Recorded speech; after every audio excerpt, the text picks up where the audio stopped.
নমস্কাৰ সকলোলৈকে, আশা কৰিছোঁ সকলোৱে ভালে কুশলে আছে। এয়া মই পুখুৰীৰ পাৰত আপোনালোকে দেখা পাইছে।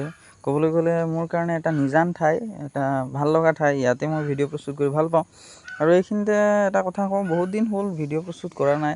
এই মানুহখিনিৰ এই দুখ দুৰ্গতি দেখি, আমাৰ যি বানপানীয়ে, যি প্ৰলয়ংকাৰী বানপানীয়ে যি সমস্যাৰ সৃষ্টি কৰিলে, বহুতৰ দুখ দশা দেখি মনটো খুব বেয়া লাগি থাকিল। সেইটো কাৰণে ভিডিঅ' প্ৰস্তুত কৰিব মনেই নগ'ল। এতিয়া পৰিস্থিতি কিছু সামান্য অৱস্থালৈ আহিছে, মানুহৰ অৱস্থাবিলাক ভাললৈ আহিছে। আৰু ভাল হওক, সকলোৰে ভাল হওক, কাৰো যাতে কোনো ধৰণে এনে জটিল পৰিস্থিতিত পৰিবলগীয়া নহয়, তাৰ কাৰণে ভগৱন্তক প্ৰাৰ্থনা কৰিছোঁ। আৰু ভাবিছোঁ আজিৰ পৰা পুনৰ এটা ইনফৰ্মেটিভ ভিডিঅ' মই প্ৰস্তুত কৰি যাম, আৰু আপোনালোকে মোক সঁহাৰি জনাব বুলি ভাবিছোঁ। আৰু লগতে এইখিনিতে আমাৰ নৱম দশম শ্ৰেণীৰ ছাত্ৰ ছাত্ৰীসকলৰ উপযোগী হোৱাকৈ গণিতৰ কিছুমান প্ৰশ্ন উত্তৰ মই ভিডিঅ'ৰ জৰিয়তে প্ৰস্তুত কৰি দিম, তেওঁলোকৰ সহায় হ'ব।